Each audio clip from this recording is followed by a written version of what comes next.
d'abord et ensuite autour de nous, sans forcer les choses. Dieu fait son œuvre en son temps à la merveille. Et c'est pourquoi, pour ce matin, je me sens d'une part fragile. Si je suis ici, c'est vraiment la grâce de Dieu. Parce que si vous saviez tout ce que s'est passé dans ma vie, ça ne paraît pas maintenant, n'est-ce pas? Ça ne paraît pas. Mais j'ai vécu des périodes très difficiles dans ma vie, dans mon parcours. J'étais d'une famille chrétienne, mes parents missionnaires. Je suis né en Papouasie-Nouvelle-Guinée. Je viens complètement de l'autre bord du monde. Alors, je suis de ce monde, mais je ne suis pas de ce monde. On va s'expliquer dans quelques instants. Mais j'ai eu beaucoup de problèmes dans ma jeunesse, adolescent, jeune adulte. J'ai passé par une période très difficile, sombre quelque part. Quand même, je pouvais fonctionner, mais Dieu préparait son terrain. Alors si on vit des fois des saisons qui ne sont pas trop faciles, qui ne sont pas légers, qui ne sont pas si flyées comme des fois on a l'impression, les autres, oh, ça part tout seul, ils ont l'air tellement extrovertis, puis moi je suis tellement introverti. En tout cas, moi je suis le premier de la famille, mon frère, on est 5, et puis mon frère qui est au milieu, lui est un extroverti, mais vraiment à l'opposé de moi, complètement à l'opposé. À tel point, à la table, chez nous, à la maison, mon père des fois disait, mais Marcus, tu nous dis où c'est quelque chose? Je mangeais mon assiette, j'écoutais les autres raconter qu'est-ce qu'ils vivaient. Puis moi, j'étais le premier, l'aîné de la famille en plus. J'avais rien, je disais rien, j'écoutais, je suivais.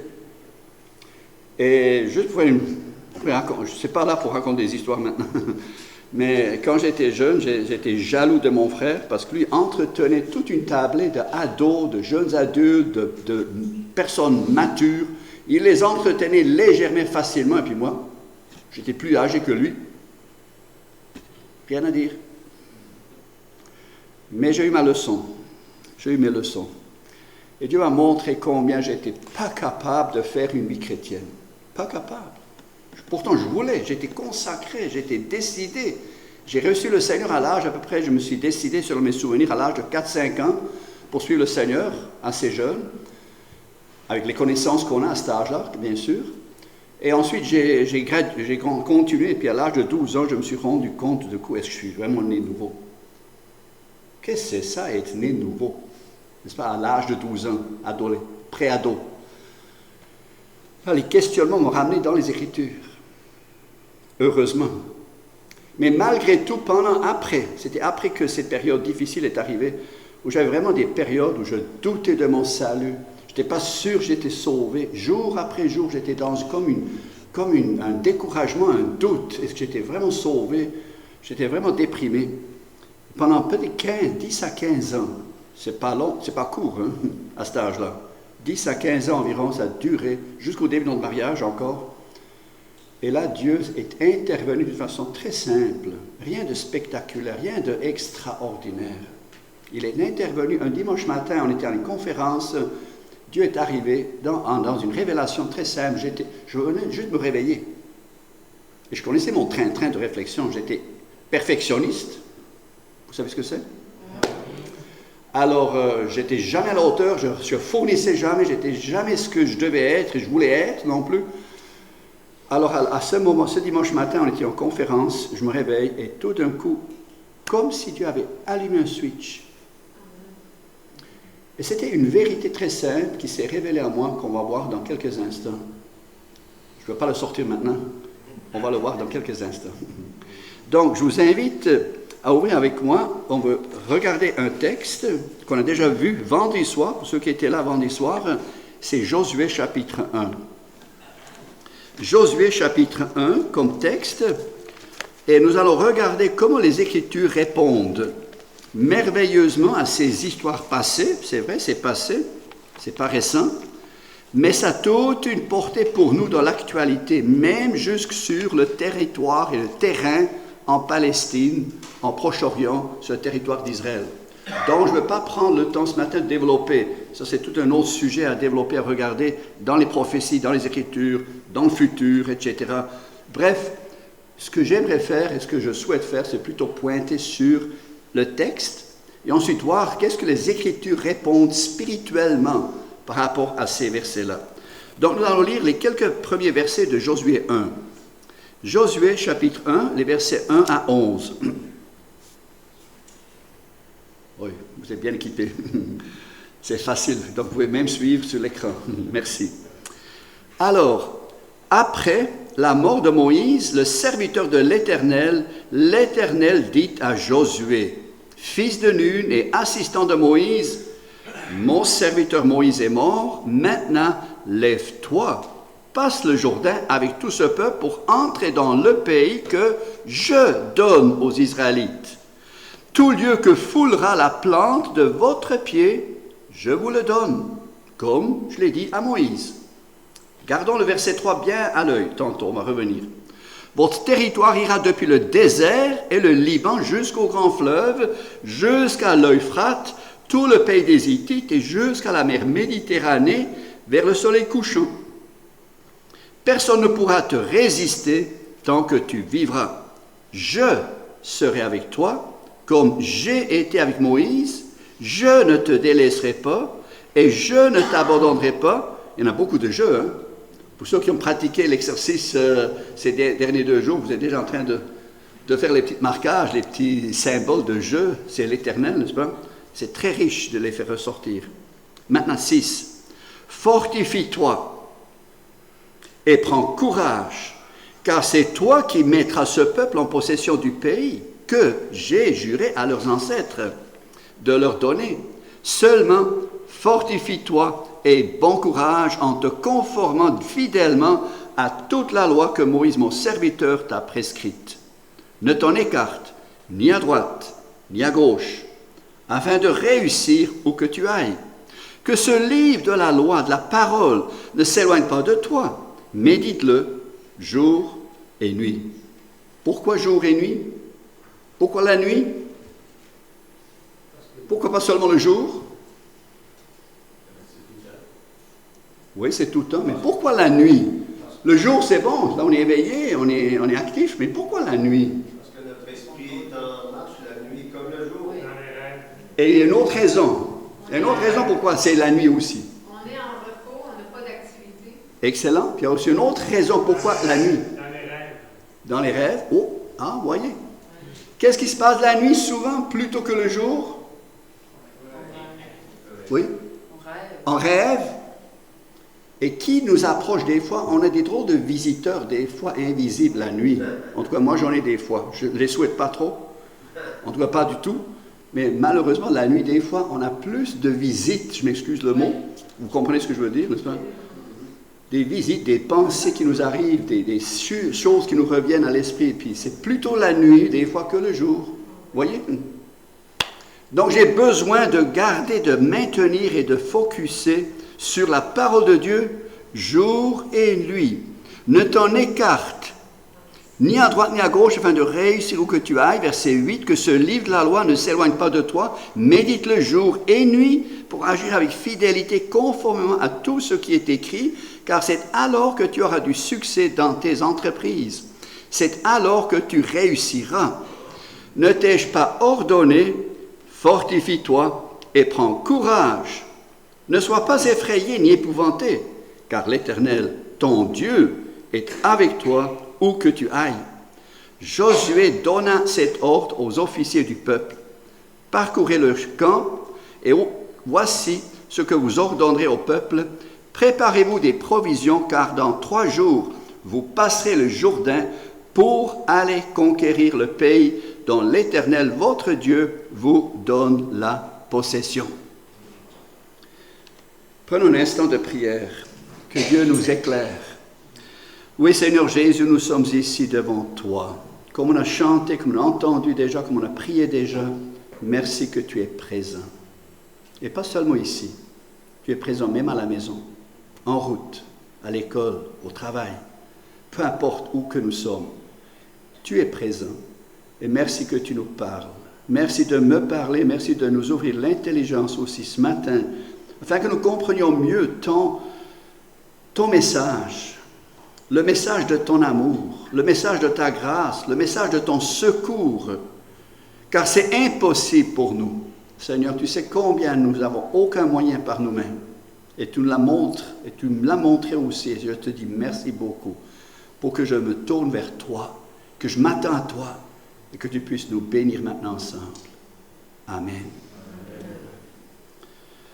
Nous venons de lire ces 11 versets. Peut-être vous vous êtes arrêté sur la question, mais tout, comment faire tout? Ce livre, la loi, et tout ce qui est écrit, comme on a lu tantôt, pour agir avec fidélité conforme à tout ce qui est écrit.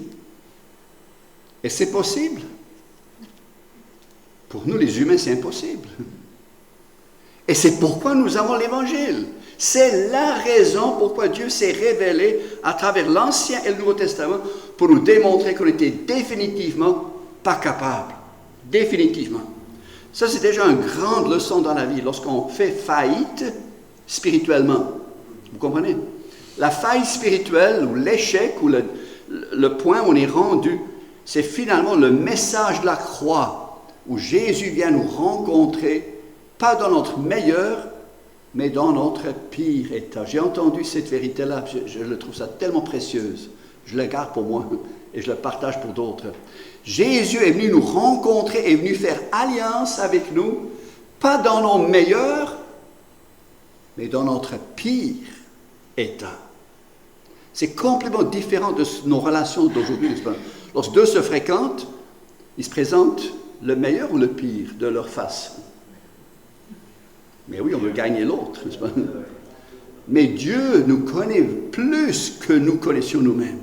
Et là, il vient nous chercher de notre côté la pire pour s'identifier à nous, pour ensuite nous donner son identité, sa personne, son esprit et tout ce qui vient de lui. Et maintenant, juste pour vous montrer que ce que nous aimerons faire aussi ce matin, et ce que nous avons fait aussi durant cette fin de semaine, c'était tellement béni. Merci beaucoup pour l'invitation. Merci beaucoup pour l'ouverture et l'intérêt. Et puis, on voyait un progrès aussi de vendredi soir. C'est comme démarrer un bateau, n'est-ce pas? Ça va un peu lentement, et puis on ne sait pas trop de quel côté ça va pencher, et puis on ne sait pas trop démarrer comment, puis tout d'un coup, le vent rentre, et puis on commence à voir comment ça roule. Et hier, c'était tellement béni déjà de voir et d'aller plus loin dans les Écritures. C'est pourquoi j'aimerais vous présenter un petit tableau, si c'est possible. Non, juste celui-là. Ah, Non. donc c'est pas la bonne. C'était sur la même page, site web. Je ne suis pas capable d'aller Ok, pas de problème. Ok, dans ce cas, j'essaie de m'expliquer. Je ne l'ai malheureusement pas imprimé avec moi. Je pensais l'avoir, mais je ne l'ai pas. Je vais vous juste raconter ce que c'est. La parole de Dieu en elle-même, c'est un réseau de passages qui se tiennent la main, comme j'essaie de démontrer ici, au complet. À tel point que la parole de Dieu, c'est un tableau, justement, je voulais vous présenter, sinon on peut vous partager le lien, pour aller sur l'Internet pour aller le voir. C'est 63 779 références. 63 779 références parallèles ou internes qui se donnent la main. Le tableau est tellement fantastique. C'est un ordinateur qui peut faire ça. Et quelqu'un l'a poussé à faire ça. Puis je l'ai découvert, j'ai eu la permission de le projeter, de l'utiliser aussi pour nos ateliers. C'est pour démontrer comment de Genèse jusqu'à l'Apocalypse, tout est interlié. Tout se confirme, tout se soutient. Ça tient la route. C'est cohérent. Ça répond. Ça laisse des questions ouvertes, bien sûr, j'en ai encore, je n'ai pas toutes les réponses encore, c'est correct. C'est correct de marcher de progrès en découvrant le message et les révélations de Dieu. Et c'est ce que nous allons faire aussi maintenant ce matin en regardant ce texte de Josué, chapitre 1. Juste avant de continuer plus loin, pour ceux qui n'étaient pas là, on aimerait vraiment vous recommander ce livre-là. Je m'excuse. Je vous souhaite que vous étudiez la parole de Dieu. D'ailleurs, le livre ici, Seigneur, enseigne-moi de la Bible, ça va justement nous aller découvrir dans les Écritures combien c'est pertinent de connaître la parole de Dieu de mieux en mieux et d'avoir nos outils personnalisés parce que les temps ne sont pas toujours favorables, pas toujours faciles, et ce qui est devant nous, on ne sait pas trop non plus, avec tout ce qui se passe dans le monde. c'est ultra nécessaire que nous, les chrétiens, d'abord, nous soyons de mieux en mieux enracinés dans la parole. Et comme vous voyez sur le bannière qu'on a amené avec, amener les gens à s'engager dans une relation avec Dieu, par quel moyen? La connaissance de quoi? De sa parole. Et Dieu s'est révélé graduellement, de Genèse jusqu'à l'Apocalypse, à tel point qu'aujourd'hui, on n'a pas vraiment besoin de je ne sais quoi, de rêves, de visions et de choses surnaturelles. Oui, Dieu les donne, et il les donne surtout dans des milieux défavorables qui n'ont pas accès à la parole, n'est-ce pas? Comme dans les pays musulmans, dans les pays, je ne sais pas lesquels, il y a dans toutes sortes de pays du monde, Dieu se révèle miraculeusement en leur partageant des vérités telles quelles de la parole, mais par des visions. Ils n'ont jamais touché à la parole de Dieu. Mais nous qui avons la révélation complète de Genèse à l'Apocalypse, nous avons une grande portion. Toute est parfaite, révélée, mais c'est à nous de le découvrir graduellement. Et si on connaît Dieu, et on parle, eh bien là, ce n'est pas seulement une connaissance intellectuelle. J'aime beaucoup cette expression ici, je me déplace. Dieu veut une relation. Et le mot connaissance, l'original, la base de cette notion, c'est une union très intime, très profonde. Donc, c'est une connaissance pas intellectuelle seulement, juste la théorie ou juste des informations, mais c'est vraiment une connaissance que le Saint-Esprit développe en nous. Ça veut dire une union avec Dieu, et c'est ce que ça fait. Connaître Dieu comment? Profondément, et ça produit quoi ensuite? Vivre différemment. Ça nous fait vivre tranquillement, étape par étape, différemment. Donc, même si vous êtes perfectionniste comme moi, Dieu fait son job parfait, mieux que moi. Et ça m'a fait reposer. Ça m'a fait réaliser que Dieu est à l'œuvre et il fait son travail miraculeusement. Donc, ce n'est pas pour vendre du matériel, mais c'est vraiment pour vous encourager comment apprendre. C'est le coffre d'outils. De tout le matériel qu'on a, c'est le coffre d'outils. Et un cadeau qu'on aimerait vous remettre, pour ceux qui n'étaient pas là, c'est une étude éclair. Prenez-en, il y en a encore des feuilles disponibles à la table. Une étude éclair, ça veut dire une courte page, recto verso. Comment étudier des textes très courts, comment marquer certains mots-clés, répondre à des questions inductives. Et là, vous êtes vraiment en train de développer une connaissance et aussi une union, une communion avec l'auteur de la parole qui est Dieu. Donc, profitez-en, c'est gratuit. Vous pouvez les télécharger aussi. On a une douzaine de ces titres-là, variés, différents sujets. Et toujours en arrière, il y a une petite promotion pour un livre qu'on peut aussi avoir par la suite pour aller plus loin dans le sujet dont il est question sur la feuille. OK. Fini la publicité. On va aller au pain. Donc, dans ce texte de Josué 1, nous allons voir 3 éléments en particulier que nous n'avons pas trop regardé vendredi soir. Et ça, c'est maintenant le menu que Dieu nous a réservé pour aujourd'hui, pour ce matin. Donc, on est vraiment bénis de partager ces choses ensemble. Et vous avez remarqué probablement, dans Josué, ce texte que nous venons de lire, il y a 3 choses que Dieu donne comme instruction. Si on a fait la liste, pour ceux qui étaient présents, de tout ce que Dieu a dit à Josué, on a deux listes. On a une liste sur Josué. On a une liste où on met tous les éléments de... Est-ce que vous avez remarqué les versets? C'est quoi qui vous a frappé? Qu'est-ce que Dieu a prononcé ou a annoncé à Josué? Qu'est-ce qu'on vient de lire? Qu'est-ce que vous avez le plus frappé? Pardon? De se lever. Oui, de se lever. Quoi d'autre? Tu vas prendre la place de Moïse. Prendre la place de Moïse. Il va faire entrer le peuple dans le pays. Oh! C'est lui. Hey, vous êtes mieux que je pense. M'excuse. Vous êtes mieux que je pensais. Oui, quelqu'un d'autre. Qu'est-ce que vous avez rencontré dans ces versets-là? Oui. Oui, je pensais, on va tout de suite sauter aux encouragements. C'est correct, c'est bon, c'est nécessaire. Combien de fois Dieu a encouragé Josué, et il avait raison de l'encourager. Vraiment, nous allons voir un peu pourquoi c'était nécessaire d'être encouragé si répété, si souvent. Le verset qui vient tellement souvent, fortifie-toi, prends courage, etc. Plusieurs fois ça revient, 3 fois on l'a vu, fortifie-toi et bon courage. Et encore, fortifie-toi et prends courage. 3 fois, il ordonne à Josué de prendre courage et de fortifier. Maintenant, ça c'est une catégorie d'expression envers Josué. Maintenant, une autre catégorie d'expression, et c'est là tantôt, vous l'avez déjà mentionné, il donne des instructions, quoi faire, quoi entreprendre, des directives, n'est-ce pas? Ce sont 2 choses dans la liste que Dieu parle à Josué. Dans notre cas, est-ce que vous aimerez juste les encouragements ou est-ce que vous aimeriez aussi les instructions, les directives?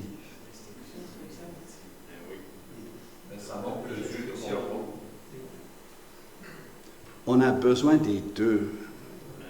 On a parlé de la grâce, on a chanté de la grâce, mais la mauvaise conception de grâce, c'est seulement juste un cadeau gratis. Oui, c'est vrai, mais c'est la moitié de la vérité. C'est la moitié de l'Évangile. La grâce de Dieu, elle fait quoi? Elle produit quelque chose. Elle nous enseigne dans la bonne direction. Elle nous donne des instructions. Comment gérer notre vie, comment penser sur nous, sur moi-même, sur vous, comment penser sur les autres. La grâce me donne des instructions. Elle n'est pas seulement, je m'excuse le mot seulement, c'est immense de découvrir le cadeau de Dieu que Dieu me donne gratuitement et toujours, 24 heures sur 24, il me donne encouragement, consolation, rassurance, vie éternelle, salut, tous ces éléments-là, le pardon, la délivrance, la sanctification, la justification, la grâce la donne, on l'a chanté tantôt. Mais c'est la moitié de la vérité. L'autre moitié, c'est quoi? Il la donne pour que je la partage et je la communique. Voilà. Et comment je la vis au quotidien? C'est les instructions.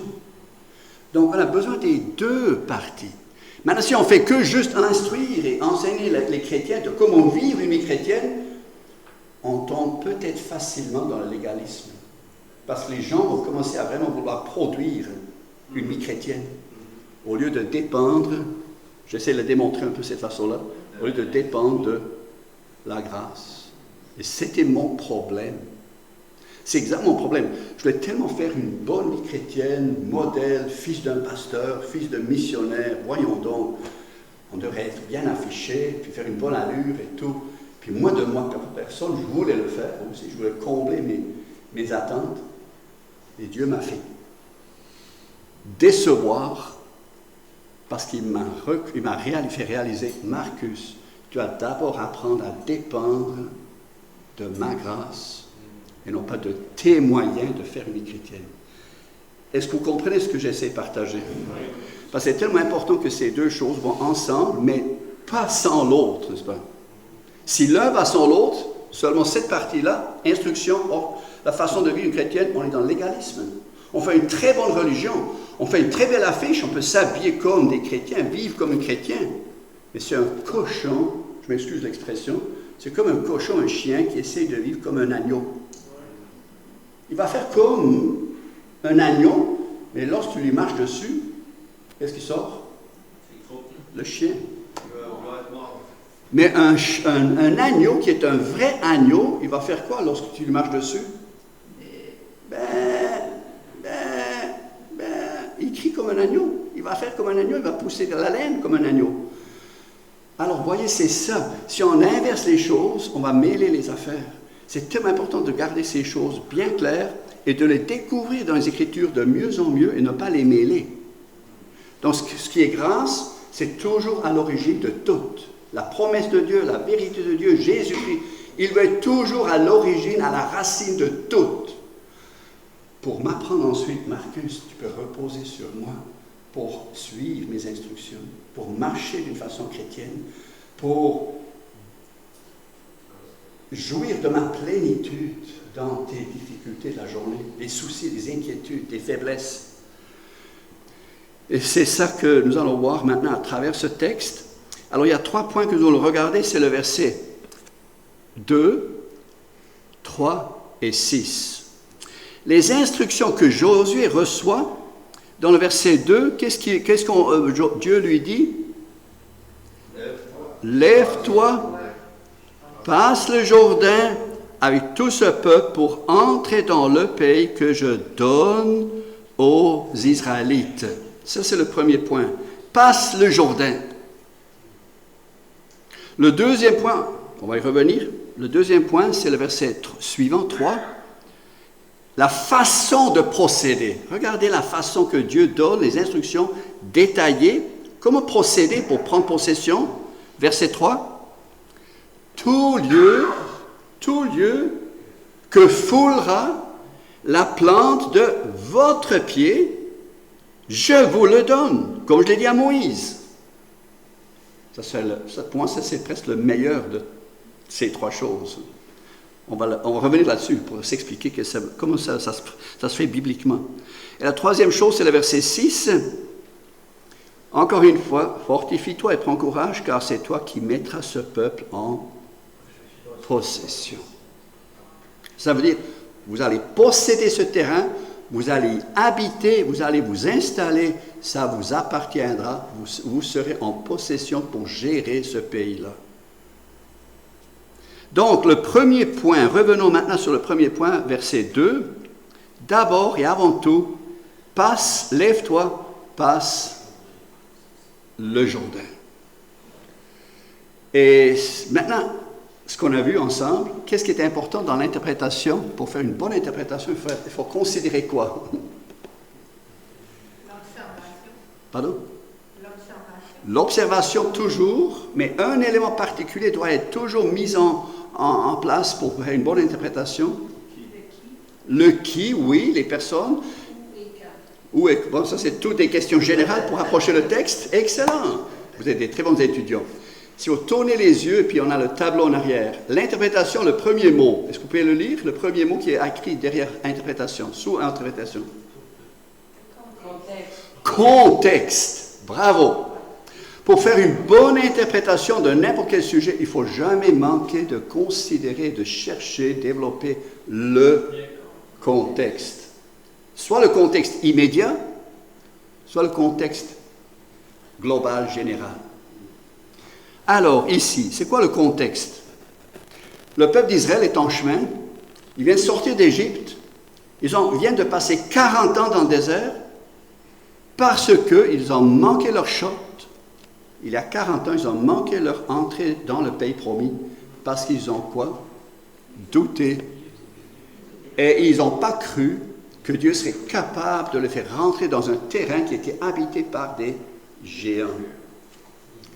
Des ennemis forts, équipés, etc. Dieu a dit, OK, on va vous laisser mourir dans le désert, et c'est la jeunesse, la génération suivante qui a été à la relève, qui a finalement été prévue, destinée, mais 2 ont survécu. Lesquels? Tout ce scénario, parce qu'ils ont cru, parce qu'il y a un autre esprit de foi qui était en eux. C'était qui les 2? Josué et Caleb. Et maintenant, on parle de ce gars, Josué, ici. L'assistant de Moïse. Donc, il était un étudiant, il était un disciple, pas disciple, mais il était un apprenti, je veux dire, assistant de Moïse. Il apprenait comment faire, il observait Dieu.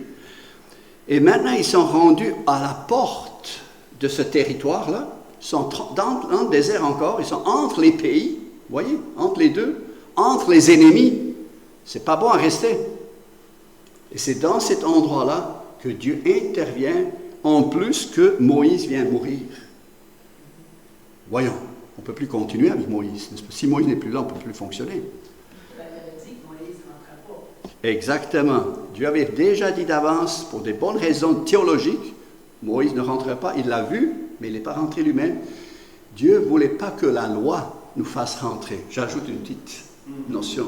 Dieu ne voulait pas que la loi nous fasse rentrer sur le terrain promis. C'est seulement notre Josué céleste. C'est qui notre Josué céleste? Jésus. C'est le même prénom d'ailleurs. Sauveur. Jésus, Josué. Ce n'est pas un hasard. C'est vraiment inspiré par Dieu. Donc Josué était destiné, en premier lieu, il fallait passer le Jourdain avec tout ce peuple pour entrer dans le pays que je donne aux Israélites. Maintenant, dans l'interprétation, on doit faire attention de ne pas tout spiritualiser, comme on a vu. On peut faire vraiment des gaffes et des fausses, sortir des hérésies, en sortant du texte une idée et puis une doctrine finalement qui ne tient pas la route. Mais qu'est-ce qui nous confirme qu'on est pleinement en bonne route? Toujours quoi? Qu'est-ce qui nous confirme qu'on est en bonne route? La parole elle-même et le Saint-Esprit. Le navigateur par excellence qui lui a inspiré la parole. Donc si le Saint-Esprit est au rendez-vous, Jésus est au rendez-vous, le Père est au rendez-vous, ils vont nous aider pour démêler les choses et voir qu'est-ce qui tient la route et qu'est-ce qui ne tient pas la route. Maintenant, nous allons tourner dans le Nouveau Testament. Et c'est pourquoi j'aimais juste pointer vers 2 textes qui nous montrent qu'est-ce que ça veut dire de passer le Jourdain. Ça veut dire quoi, passer le Jourdain? Juste pour faire une petite allusion. Ceux qui connaissent la géographie. Le Jourdain débouche dans quelle mer? Oui, la mer Morte. La mer la plus basse sous le niveau de la mer est une mer salée. J'étais en Israël, j'ai travaillé là-bas pour un certain temps, pas long, mais un petit temps, puis j'ai pu voyager. Je me suis baigné dans la mer Morte, mais ça nage pas. Tu flottes trop, tu es vraiment à la surface comme une feuille de papier. Tu ne peux pas nager, c'est tellement salé en plus. Pas ça, mais salé. C'est l'image de la mort de la loi, la mort de l'humain, c'est l'image de la mort comme telle. Le Jourdain qui s'en va dans la mort, c'est l'image de notre mort avec Christ. Et c'est pourquoi j'aimais qu'on ouvre Romains. Je vais prendre d'abord Galates 2. Galates 2. Prenons Galates 2, versets 19 et 20, et vous allez voir comment la parole de Dieu tient route ensemble. Galates 2, versets 19 et 20. Excellent, comme ça je n'ai pas besoin de feuilleter. Merci. Alors, Galates 2, versets 19 et 20, c'est par la loi, dit l'apôtre Paul ici, que je suis mort à la loi afin de vivre pour Dieu. Et maintenant, le verset 20, c'est exactement le passage du Jourdain. Pour rentrer dans le pays que Dieu nous a préparé, nous a destiné, c'est d'abord et avant tout cette reconnaissance, j'ai été crucifié avec, pas à côté, ni en avant ni en arrière. J'ai été crucifié avec Christ.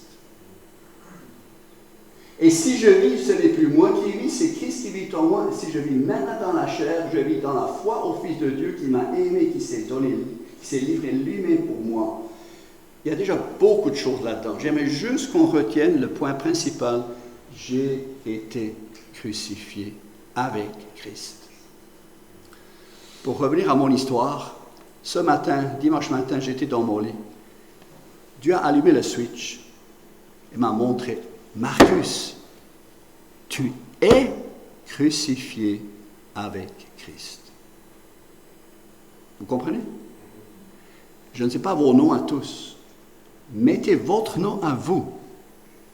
Le « je », ici, c'est l'apôtre Paul qui parle. Donc, mettez votre propre nom. Marcus a été crucifié avec Christ. Suzanne a été crucifiée avec Christ. Luc a été crucifié avec Christ. Jean a été crucifié avec Christ. Mettez votre propre nom là-dedans. Parce que c'est la réalité, c'est la vérité, c'est le passage du Jourdain. Lève-toi, passe le Jourdain.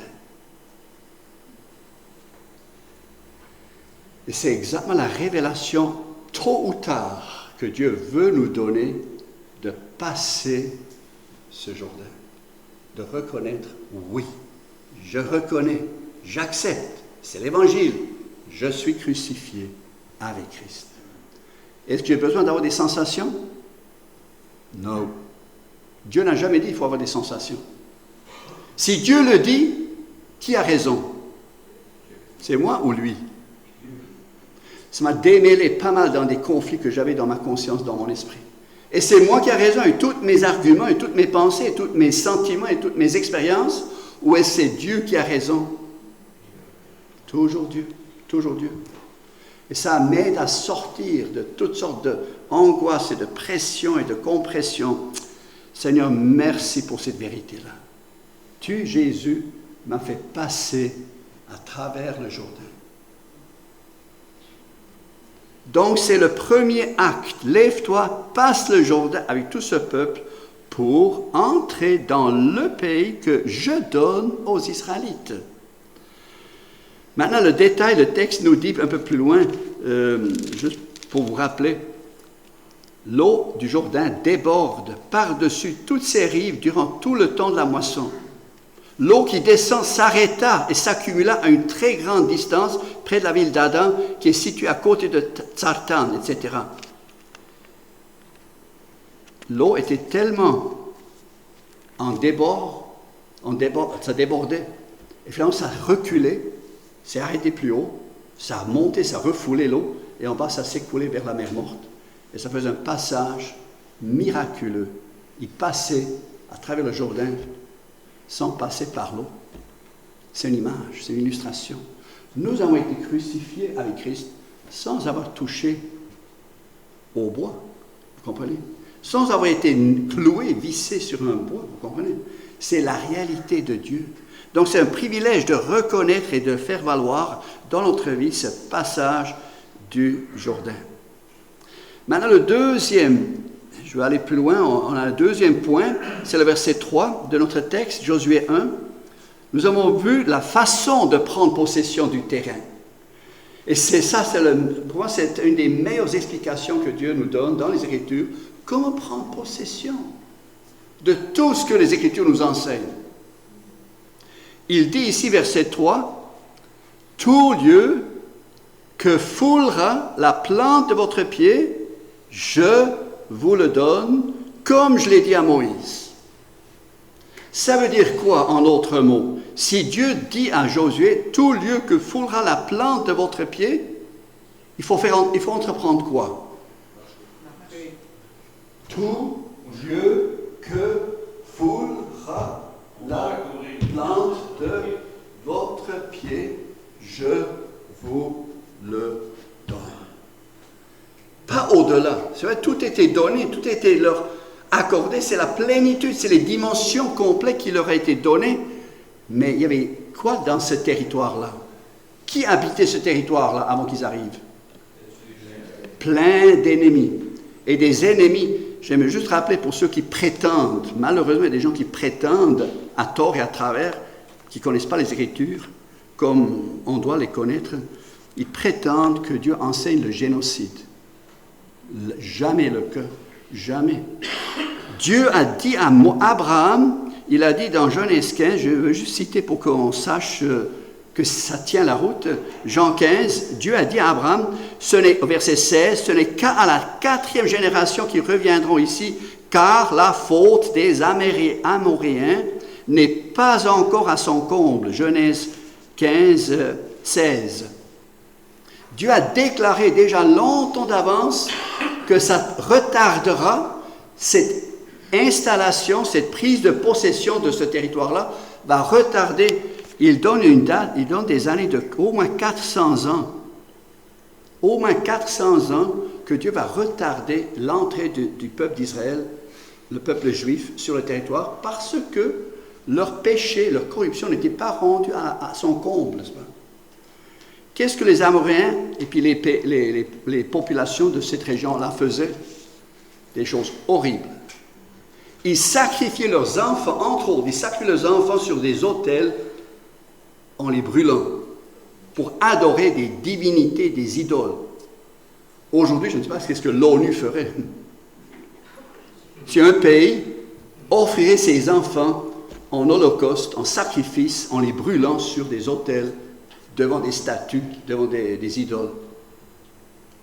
Je pense aujourd'hui, on n'est pas trop loin non plus de ces actions-là. Le péché des Amoréens a été rendu à leur comble après 4 siècles. Et c'est là que Dieu a décidé, c'est fini, le jugement arrive, et c'est là qu'il a envoyé Israël prendre possession. Maintenant, dans notre situation, tout lieu que foulera la plante de votre pied, je vous le donne. Ça veut dire que ce territoire appartient à qui? À Dieu. C'est Dieu qui est propriétaire de ce terrain, ce n'est pas les humains. Ce n'est pas les nations qui sont propriétaires de ce terrain-là. C'est Dieu qui est propriétaire et lui décide de le donner à son peuple. Alors voici maintenant verset 3. « Tout lieu que foulera la plante de votre pied, je vous le donne, comme je l'ai dit à Moïse. » Et nous allons regarder quelques références qui font allusion comment maintenant fouler du pied et de prendre possession. Il y en aura beaucoup. Toutes les Écritures, au fond, c'est notre territoire. Vous voyez maintenant l'image du territoire en question. Ça peut être autant le salut en Jésus-Christ. Ça peut être autant la vie chrétienne de tous les jours. Ça peut être ce pays-là, la parole, n'est-ce pas? De découvrir tout ce qui appartient à tout ce que Dieu nous donne dans sa parole. Mais ça peut être aussi dans ma personnalité, les différents domaines de ma vie. Mon âme, mon esprit, ma volonté, mes émotions, mon corps. Ça, c'est aussi un territoire. C'est tout un territoire que Dieu veut prendre graduellement possession. Que nous possédions, pas nous-mêmes, mais par le Saint-Esprit, par la grâce en Jésus, que l'Évangile vienne posséder même mon tempérament. De nature, je suis un hyper-perfectionniste, je vous l'ai dit déjà, et aussi de nature, je suis hyperactif. Vous savez ce que c'est? Je ne peux pas rester tranquille. Bouger tout le temps, tout le temps, tout le temps. J'ai appris à me calmer. Mais dans mon intérieur, ça bouge, ça roule à haute vitesse des fois. C'est pourquoi j'ai besoin de mon repos, puis d'avoir mon écart, d'aller en forêt, puis d'aller faire des activités en nature avec mon épouse, ou juste avec quelqu'un tout seul, juste pour décompresser. Mais j'ai appris de posséder ma personne de mieux en mieux, et ne pas vivre burn-out sur burn-out, dépression sur dépression, etc. D'apprendre à posséder le territoire que Dieu m'a donné, que Dieu nous donne. Vous comprenez? Donc, c'est des choses à pratiquer à tous les niveaux. Le texte ici, il est si fondamental, mais il va toucher tous les domaines. Toutes. Donc, tout lieu que foulera la plante de votre pied. Je ne sais pas, peut-être vous êtes une personne anxieuse. Je viens d'une famille qui a aussi des éléments anxieux. Ma grand-mère, par exemple, maternelle, semble-t-il, toute sa vie, elle s'est souciée, s'est inquiétée qu'un jour, quand elle va mourir, elle devra suffoquer. Je ne sais pas pourquoi, si elle a vécu une drame comme enfant, peut-être, une noyade, je ne sais pas. Ça peut faire des expériences qu'on a faites dans l'enfance, n'est-ce pas, qui nous entraînent d'avoir toujours peur, on va un jour se noyer, n'est-ce pas. Puis cette pauvre, la bonne grand-maman, tellement chaleureuse, tellement une bonne grand-maman, chrétienne, spirituelle, mais toute sa vie, jusqu'à la fin de ses jours, semble-t-il, c'est ce que j'ai entendu, elle s'est souciée, un jour, elle devra mourir en manquant de respiration. Vous savez comment elle est morte? Non. L'après-midi, après le repas, elle s'est couchée pour prendre sa sieste. On savait que ça diminuait, puis elle était sur ses derniers milles. Une cousine était venue la visiter pour rester avec. Et puis, elle est restée assise encore avec elle. Elle s'est recueillie, finalement, elle s'est endormie. La cousine a quitté la chambre pour la laisser prendre son sommeil. Je ne me rappelle plus, 1 heure, 2 heures après, elle est retournée aller voir. Quoi? Elle était partie. Rien dérangé. Les couvertures étaient parfaitement tranquilles. Il n'y avait pas un débat, il n'y avait aucun combat à livrer. Aucune angoisse, aucun symptôme d'angoisse de partir en manquant d'oxygène. Et toute une vie, elle craignait, elle s'est souciée de mourir par manque d'oxygène, par manque de respiration. Je connais aussi un peu ces choses-là. Et j'ai dû apprendre à posséder le territoire, de prendre possession des vérités bibliques que Dieu prend soin de moi, de toi, de n'importe quel détail de ton système. Regardons comment l'Évangile est précieux à tous les niveaux. C'est la médecine pour tous les besoins qu'on a. Tous les besoins qu'on a, physiques, émotionnels, et surtout, avant tout, spirituels, parce que ça, c'est éternel, n'est-ce pas? Mais ça va dans tous les domaines. Donc, tout lieu que foulera la plante de votre pied, je vous le donne. Et maintenant, j'aimerais pointer surtout sur Galates 3, comme texte de référence dans le Nouveau Testament, parce que c'est là que ça tient la route, parce qu'on voit les Écritures se confirment et s'interprètent par elles-mêmes, n'est-ce pas? Colossiens 3, versets 2 et 3. Voici seulement, pardon, c'est bien ça, oui, Galates 3, 2 et 3. L'apôtre Paul exhorte ces chrétiens-là en disant, voici seulement ce que je veux apprendre de vous, et ce par les œuvres de la loi que vous avez reçu l'Esprit, ou par la prédication de la foi. Question, êtes-vous tellement dépourvu de sens, après avoir commencé par l'Esprit, voulez-vous maintenant finir par la chair? Dans le verset 2, il dit, comment avez-vous reçu l'Esprit de Dieu? Comment? Et c'est en pratiquant des œuvres, en faisant des actions, en se consacrant, en se faisant baptiser, en faisant tel ministère, en se consacrant à telle et telle chose, en limitant des consommations, moins de boissons et moins de cigarettes, et moins de ci et moins de ça, et moins de télévision et même d'Internet. Alors là, je vais recevoir le Saint-Esprit. Vous comprenez? Et c'est par les œuvres de la loi que vous avez reçu l'Esprit. Ou bien par la prédication, ou comme ça dit aussi dans le même contexte, ou par l'écoute de l'Évangile ou de la parole. Comment est-ce que vous avez reçu l'Esprit? Comment? En faisant ou en écoutant avec foi? En faisant ou en écoutant avec foi? En écoutant avec foi. Chers amis, c'est fondamental. Pour prendre possession du territoire, peu importe laquelle, c'est toujours en écoutant l'Évangile avec foi que nous prenons possession, que nous recevons l'Esprit de Dieu, que nous recevons toutes ces grâces de Dieu. C'est en écoutant, avec mon cœur tout ouvert, mais oui Seigneur, tu as raison, j'accepte, je reconnais, je mets mes pieds là-dessus. Et regardez maintenant des choses vraiment concrètes. Colossiens 1, 12 à 14. C'est concret maintenant ce passage qui nous démontre comment l'apôtre Paul, il a appris à pratiquer ces choses-là, à traverser le Jourdain en reconnaissant qu'il a été crucifié avec Christ, et maintenant de prendre possession graduellement, dans sa théologie même, dans sa façon de faire le ministère, il a pris possession de ce territoire graduellement, étape par étape. Et regardez maintenant qu'est-ce qu'il écrit aux Colossiens. Colossiens 1, versets 12 à 14. Il dit, rendez grâce au Père. C'est la façon biblique de prendre possession. Chaque fois que vous dites, un autre mot pour rendre grâce, c'est quoi? Merci. Merci. Merci.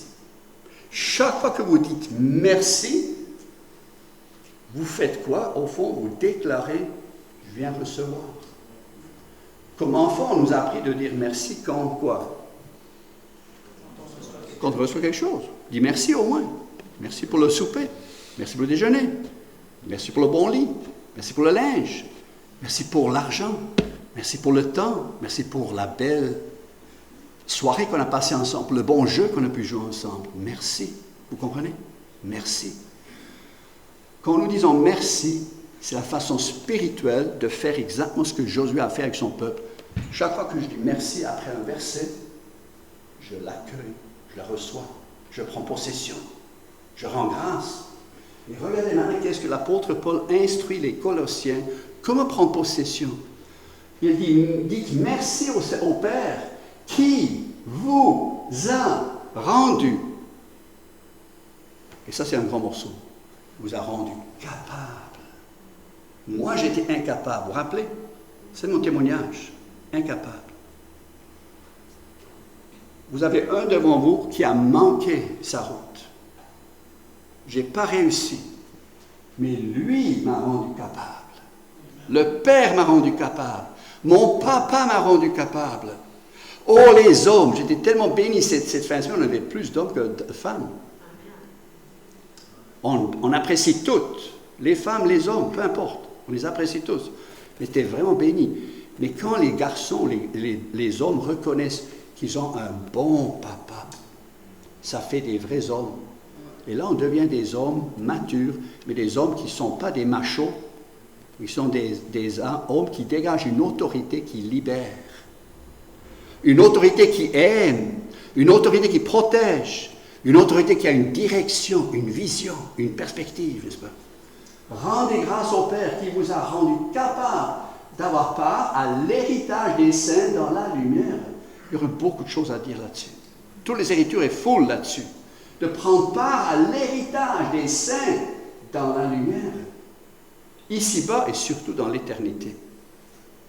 Héritage des saints dans la lumière. Qui nous a délivrés de la puissance des ténèbres? Est-ce que tu étais malmené par des ténèbres? Est-ce que tu as affaire avec des forces spiritistes occultes? Est-ce que tu as touché à toutes ces diseuses de bonne aventure? Est-ce que tu as touché à des magies, à la magie blanche, à la magie noire? Qui? C'est le Père, Dieu Tout-Puissant, par Jésus-Christ, qui nous a délivrés de la puissance des ténèbres.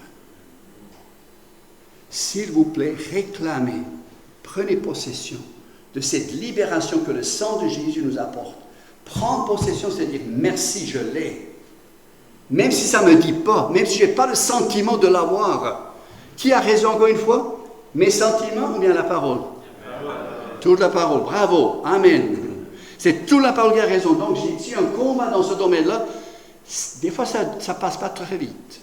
Je l'ai eu dans ma vie, je sais, ça prend des fois des années de combat, jusqu'à ce que certaines choses, certains ennemis commencent à se taire parce qu'ils réalisent qu'ils n'ont plus rien à gagner, parce qu'on est tellement ferme sur les paroles de Dieu.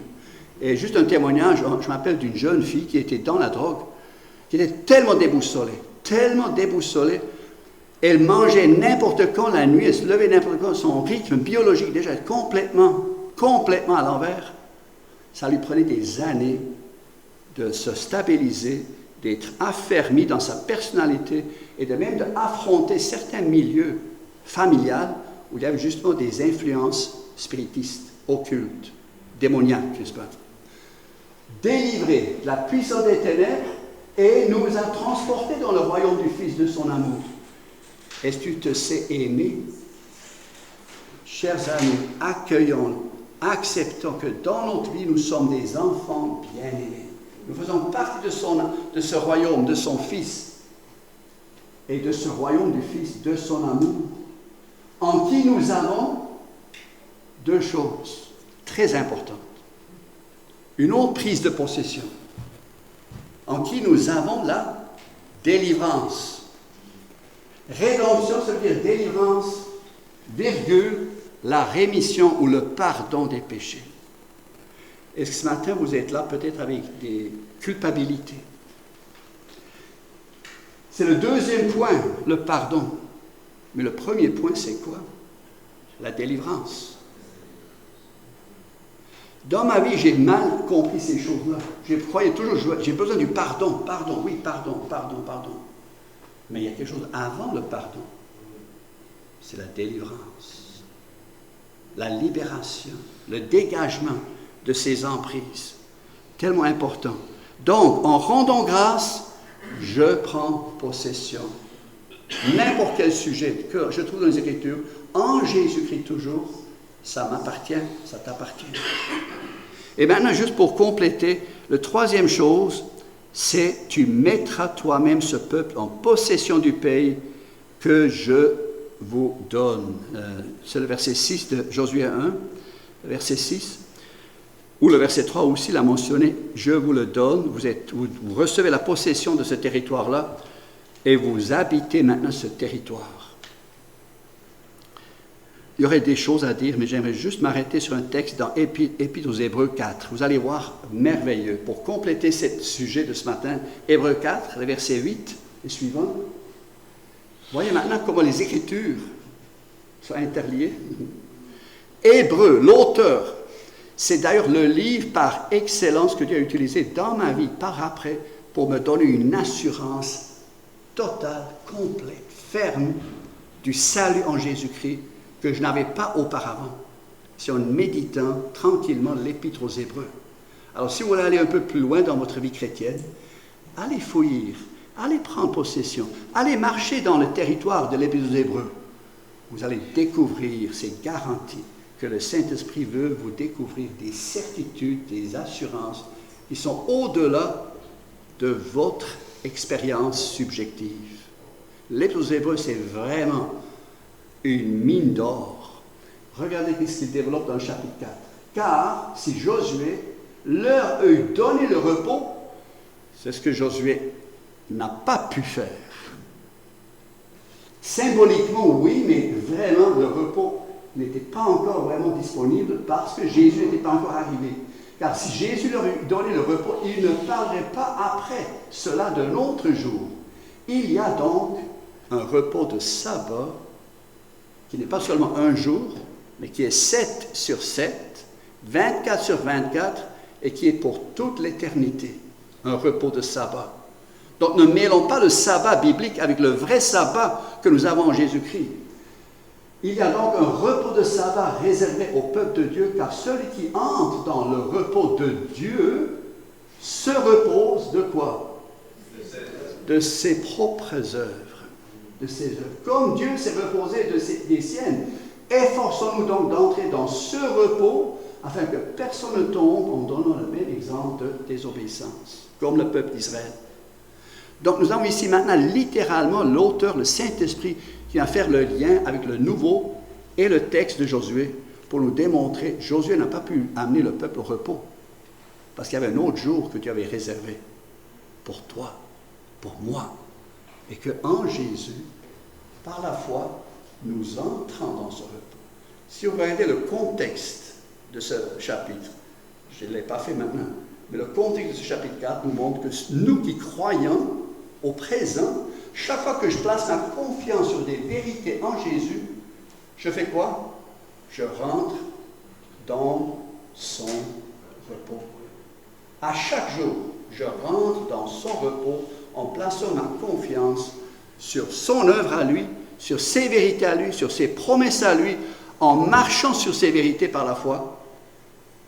Et je les reçois, je m'en accapare, je m'en fais violence. La parole nous dit aussi de faire violence pour prendre possession de ce nouvel héritage, de cette nouvelle alliance en Jésus-Christ, de se faire violence de Jean-Baptiste à Jésus-Christ.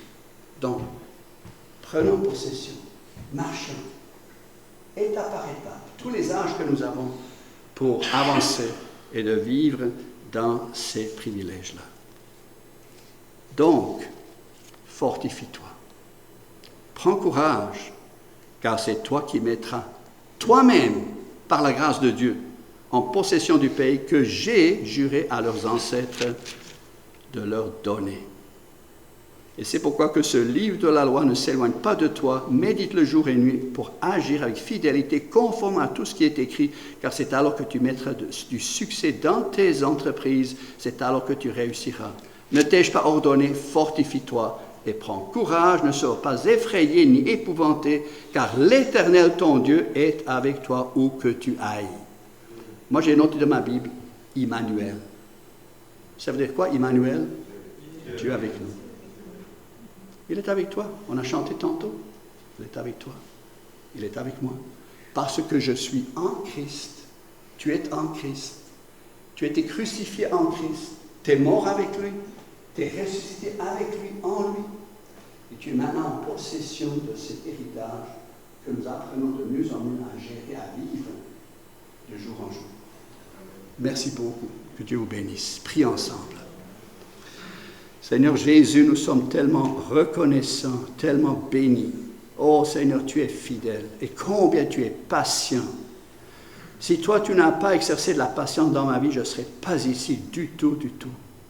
C'est pourquoi merci pour toute ta patience que tu as encore et encore jusqu'à la fin de nos jours et que tu nous apprends à prendre possession de ce territoire que toi, tu nous as acquis une fois pour toutes, pas seulement pour notre salut éternel, mais pour tous les sujets et domaines dont nous avons besoin de grandir et d'apprendre de toi et par toi. Bénis chacun et bénis cette Église, bénis cet environnement, que ton évangile, ta parole puisse pénétrer, porter du fruit en son temps et à ta manière, et que tu puisses faire grandir et enraciner chacun en toi et d'ajouter aussi d'autres encore qui te cherchent. Merci que tu reviens bientôt Elles n'ont pas oublié de prier pour nos gouvernements, de les diriger et leur donner de la sagesse et aussi de la modération en toutes choses d'administration. Merci de Pasteur Sylvain, sa femme, sa famille, leur famille et tous les autres qui participent à une charge, une responsabilité aussi dans cette Église. Que toutes tes grâces et toute ta parole puissent les équiper et les diriger fidèlement. Jésus, merci que tu bénis toutes les autres églises autour de nous avec les mêmes grâces et les mêmes bénédictions dont tu nous bénis. Amen. Bon dimanche et bonne semaine.